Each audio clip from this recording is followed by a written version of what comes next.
안녕하십니까. 조갑제 TV 시청자 여러분. 저는 조갑제닷컴의 조세별입니다. 네, 오늘은 여러분께서 굉장히 반가워하실 만한 분을 이 자리에 모셨습니다.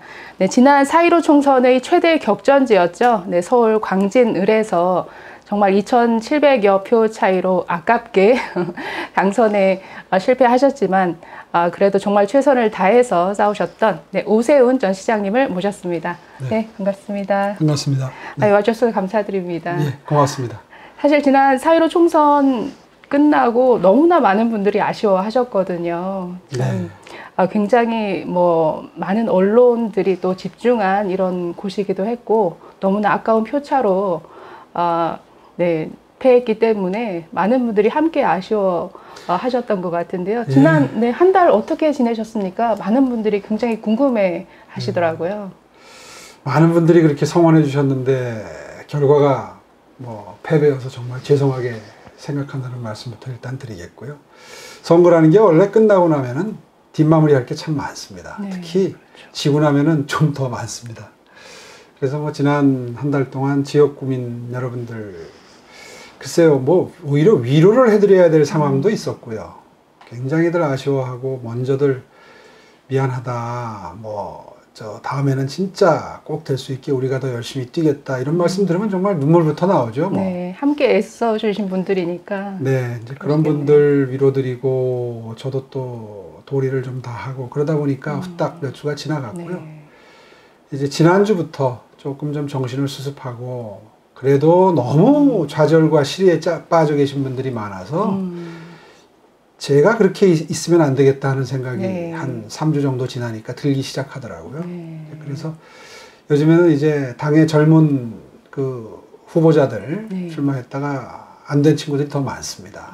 그 친구들 중심으로 해서 한 3주 전부터는 3, 4, 5 모아서 좀 같이 위로도 하고 그런 자리를 계속해서 좀 갖고 있습니다. 네.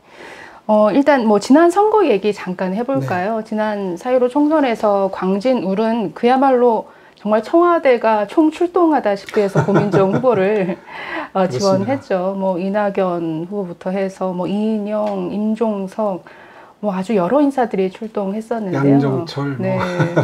어떤 그런 지원이 이 당락에 굉장히 큰 영향을 미쳤다라고 보시나요? 아무래도 영향이 좀 있었겠죠. 제가 선거 치르기 전부터 딴 데는 몰라도 오세훈만큼은 떨어뜨려 놔야 후환이 없다. 이런 이야기를 당내에서도 공공연히 했었고 민주당 내에서도. 그리고 선거 끝나고 나서도 실제로 민주연구원의 무슨 전략실장인가 했던 이근형이라는 분이 맞습니다. 뉴스에 인터뷰에 나와서 오세훈이 제일 신경 쓰이는 존재였고 버거웠다 하는 취지의 얘기를 했던 거를 들으면서 이제 실제로 그런 기류가 있었구나 하는 거를 확인할 수 있었습니다.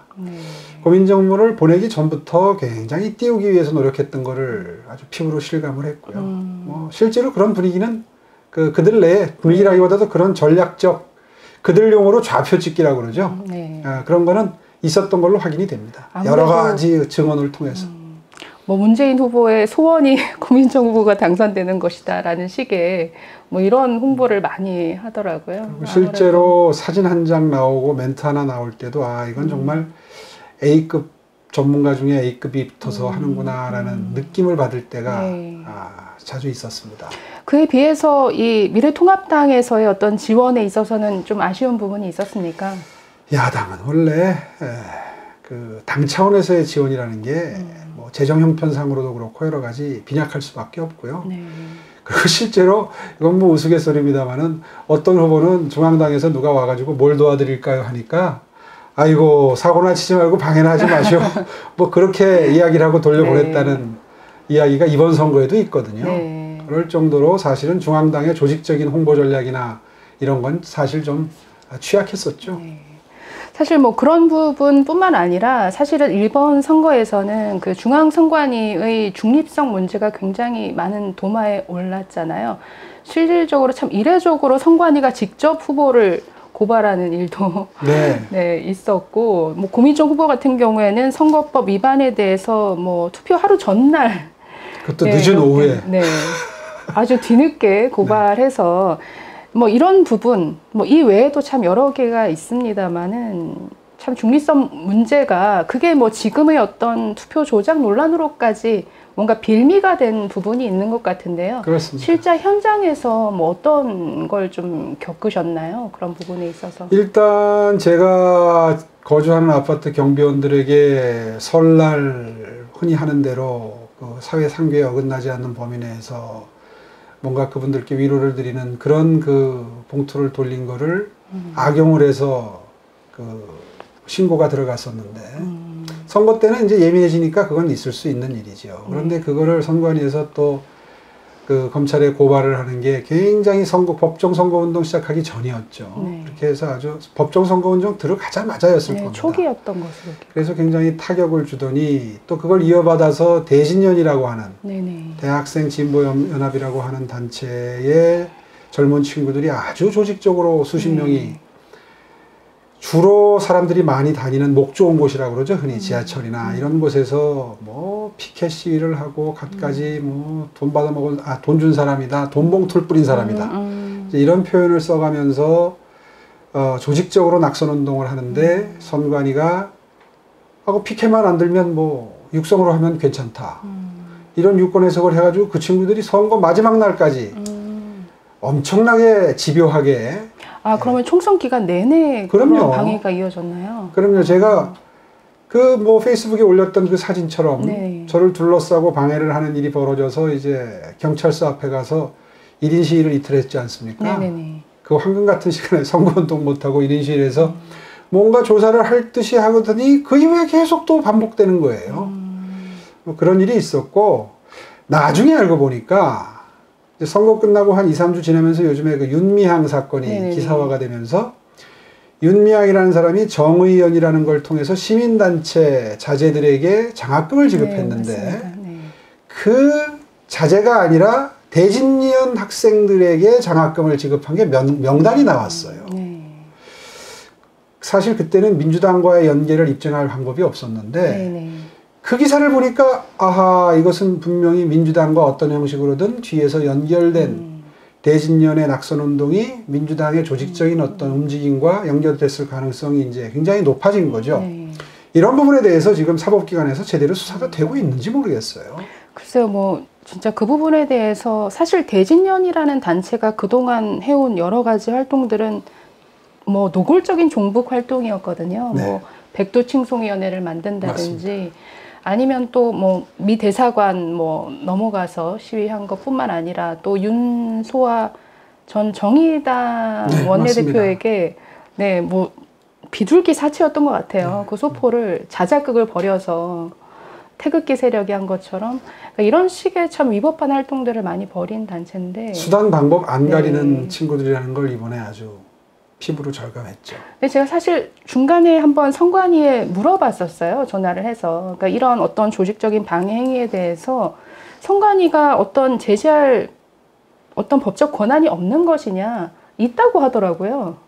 그러니까 있는데 그게 현장에서 그럼 왜 이게 어떤 조치가 이루어지지 않습니까? 라는 부분에 있어서는 글쎄요, 뭐 수사기관이 수사 중이라 그러니까 뭐 이제 급하기 어렵다는 식으로. 그 정리를 하면 선관위와 경찰이 계속 미루는 거죠. 네. 선관위가 이렇게밖에 해석을 안 해줘서 우리는 이렇게밖에 단속 활동을 할 수 없다. 이런 게 이제 경찰의 입장이고 네.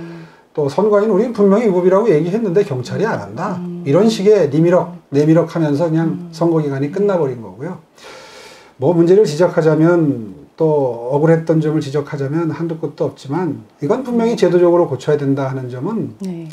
사전 선거일이 이틀이나 되는 건 너무 깁니다. 네. 사실은 예외적인 상황을 대비해서 실제로 본 선거일을 쉬지 않는 나라들도 많은데 휴일로 지정을 해서 선거를 할 수 있도록 한 나라에서 네.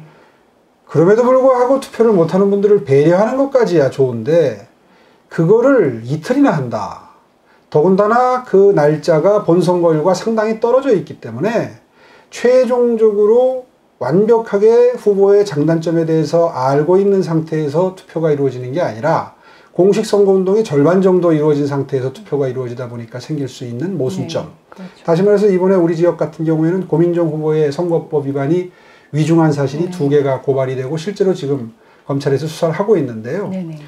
그 중에서 뒤에 밝혀진 허위사실 공표죄, 그러니까 법정 공보물 수만 부가 집으로 배송되는 그 공보물에 저를 지지하던 사람을 오히려 자양전통시장의 네. 상윤 회장이 오히려 성향도 그렇고 평소에 하시는 걸 보면 민주당보다는 저희 쪽에도 배려를 하고 그러시던 분인데 네.